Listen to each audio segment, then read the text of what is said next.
No sé en qué momento dejé de verme en el espejo. Me miraba cada mañana, sí, como cualquier persona, pero no me veía.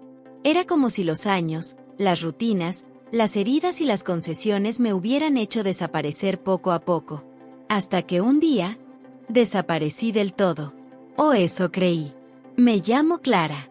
Tengo 42 años y, hasta hace poco, pensé que había construido una vida estable, sólida y predecible. Y quizás ese fue el problema. Creí que la estabilidad era lo mismo que la felicidad. Pero hay silencios que gritan, miradas que hieren más que palabras, y abrazos que, en lugar de reconfortar, enfrían el alma.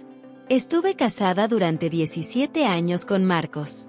Lo conocí en la universidad, cuando todavía creía que el amor era eterno si uno lo cuidaba con suficiente ternura y paciencia. Y yo fui paciente. Y yo fui tierna. Pero a veces no basta con amar mucho si te estás olvidando de amarte a ti. Durante años, hice todo lo que creí que debía hacer para que nuestra familia funcionara. Dejé oportunidades laborales porque las veía como una carga para el hogar. Adapté mis horarios, mis amistades, incluso mis gustos.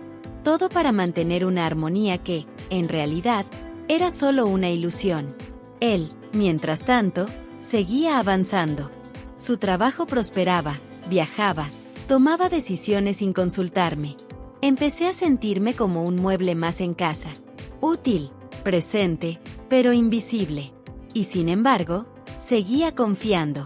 Porque cuando uno ama, a veces se aferra a la idea de lo que fue. Y yo vivía más en el recuerdo de lo que fuimos, que en la realidad de lo que éramos. Todo cambió una tarde de otoño.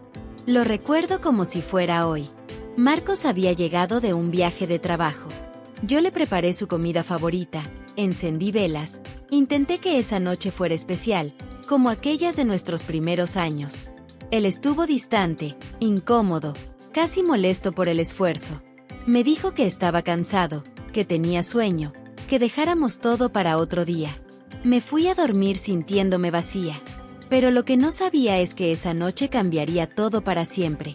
A la mañana siguiente, sin querer, mientras buscaba en su bolso un recibo para una compra familiar, encontré algo que me heló la sangre, una carta escrita a mano, firmada con un nombre que no conocía. El sobre decía para cuando esté solo. Mi corazón latía con fuerza, mis manos temblaban. Dudé, pero la abrí. Era una carta de amor, de una mujer que hablaba con ternura, con pasión, con intimidad. Decía que extrañaba sus abrazos, que las noches sin él eran frías, que pronto podrían estar juntos sin esconderse. Y al final, una frase que me partió el alma: te mereces ser feliz con alguien que te admire de verdad. Fue como si alguien me arrancara el suelo bajo los pies. En ese instante no lloré, no grité, solo me quedé en silencio, sentada en el borde de la cama, sosteniendo esa carta como si fuera una bomba de tiempo. Y de algún modo, lo era. Marcos llegó a casa esa noche como si nada. Le miré a los ojos, lo esperé en la cocina, y simplemente le pregunté: ¿quién es Valeria? Su rostro se descompuso. No intentó mentir. No pudo.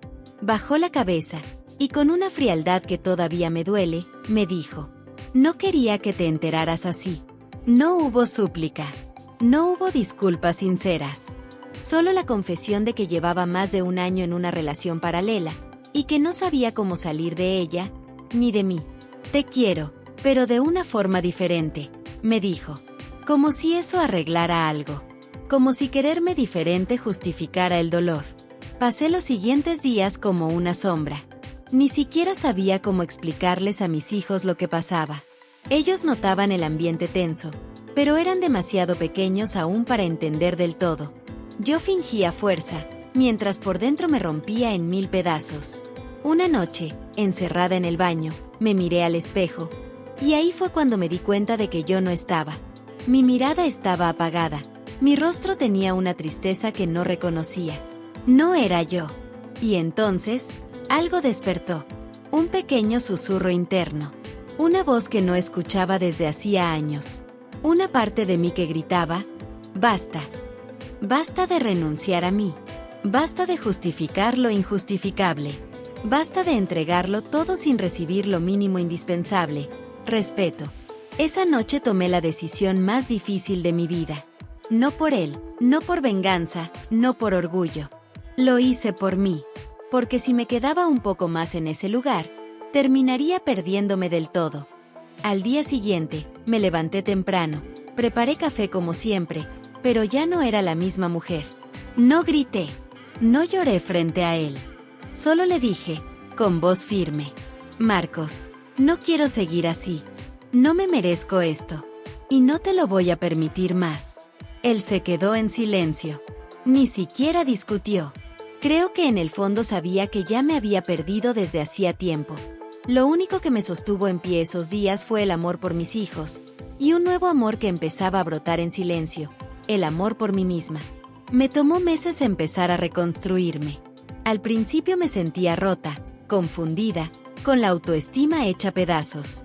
Me preguntaba qué hice mal, en qué fallé, por qué no fui suficiente. Pero con el tiempo entendí algo que me cambió para siempre. No fui yo quien falló. No fui yo la que traicionó. No fui yo la que dejó de amar con honestidad. Y no es arrogancia, es dignidad. Porque cuando uno entrega todo con verdad y aún así lo traicionan, el error no está en haber amado, sino en haberlo hecho a costa de una misma. Comencé terapia. No porque estuviera loca, como él insinuó alguna vez, sino porque necesitaba encontrarme. Empecé a escribir en un diario, a salir sola, a recuperar amistades que había dejado atrás por vivir encerrada en su mundo. Descubrí que me gustaba caminar al atardecer, que amaba leer novelas románticas, que tenía talento para la fotografía, algo que siempre postergué. Mis hijos, al principio, no entendían por qué su padre ya no dormía en casa. Pero con el tiempo, vieron a una madre más presente, más viva, más auténtica. Y eso valía más que cualquier mentira sostenida por la costumbre. Una tarde, meses después, me encontré con Marcos en una reunión escolar. Me saludó con una sonrisa incómoda, intentando parecer cercano. Me dijo que se alegraba de verme bien, que notaba que me había reconstruido. Y entonces ocurrió algo que jamás imaginé. No sentí odio. No sentí dolor. Solo sentí paz. Porque ya no me dolía su traición. Ya no lo necesitaba. Ya no esperaba nada de él. Me había liberado. Años atrás, habría deseado que regresara arrepentido, que reconociera su error, que me suplicara volver. Pero ese día entendí que a veces, la verdadera victoria no es que el otro regrese, sino que tú no quieras volver jamás a ese lugar donde te olvidaste de ti. Hoy, cada vez que alguien me dice que valiente fuiste, yo respondo con una sonrisa. No porque me sienta una heroína, sino porque sé que ser valiente no es no tener miedo, es actuar a pesar del miedo. Superar una traición no es fácil. Duele, rompe, te deja vacía.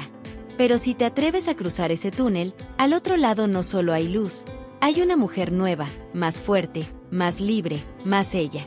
Y a ti, que estás escuchando esto ahora, quizás con lágrimas en los ojos, quizás sintiéndote rota, confundida, traicionada, solo quiero decirte esto. No estás sola. No estás rota. Solo estás despertando. Y te prometo, desde mi alma, que cuando te encuentres de nuevo contigo, será el inicio de la vida que siempre mereciste. No permitas que una traición defina tu historia. Permite que te transforme. Y si esta historia resonó contigo, si te sentiste identificada en algún punto, te invito a que te suscribas al canal. Hay muchas más historias que pueden ayudarte a ver que no estás sola, que lo que sientes es válido, y que lo mejor aún está por venir. Suscríbete, acompáñame, y juntas construyamos un espacio donde el dolor se transforme en fuerza.